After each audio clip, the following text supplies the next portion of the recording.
বিসমিল্লাহির রহমানির রহিম 20 জুন 2025 এবং 23 জিলকদ 1446 এবং 6 আষাঢ় 1432 থাকছে দৈনিক করতোয়া সংবাদপত্রের শিরোনাম। ভোটে পোস্টার নিষিদ্ধ, আচরণবিধি খসড়া চূড়ান্ত, ব্যানার ফেস্টুন লিফলেট বিতরণ করতে পারবেন প্রার্থীরা এবং প্রচারের সময় পাবেন 3 সপ্তাহ।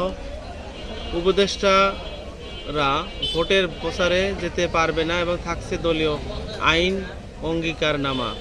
সব প্রার্থীকে একই মঞ্চে ইশতেহার ঘোষণা করতে হবে।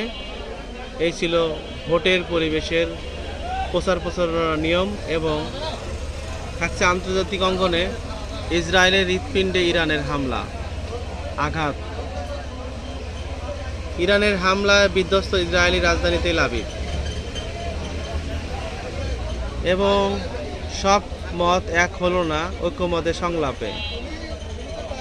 রাষ্ট্রপতি নির্বাচন প্রক্রিয়া পরিবর্তন সবাই একমত, তবে সিদ্ধান্ত হয়নি। রিয়াজ বলেছেন এনসিসি গঠন ও রাষ্ট্রপতি নির্বাচন নিয়ে সমাধান আসেনি সালাউদ্দিন।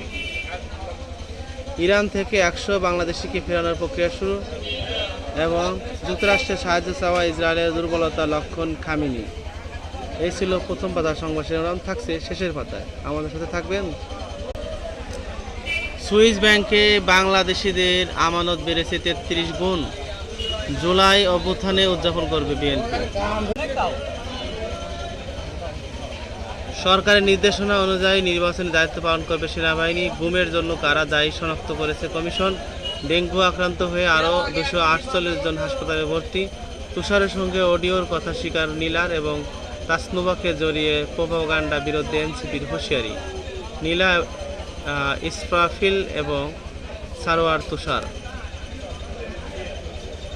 গণতন্ত্রকে অর্থবহ করতে কাজ করছে জামাত। জার্মানির রাষ্ট্রদূতের সাথে সাক্ষাৎকারে বলেছেন 2 প্রকল্পের 10,990 কোটি টাকা ঋণ দেবে এডিপি। এবং লিডের আবাস শ্রীলঙ্কার। 48 ঘন্টার সময় বেঁধে দিল কর্মচারী ঐক্য ফোরাম। এই ছিল প্রথম পাতার উল্লেখযোগ্য সংবাদ শিরোনাম। ইশরাককে পরোক্ষ সমর্থন বিএনপির।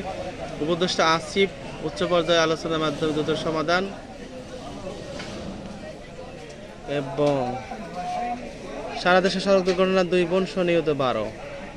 সাবেক প্রতিমন্ত্রী শামসুল আলম কারাগারে।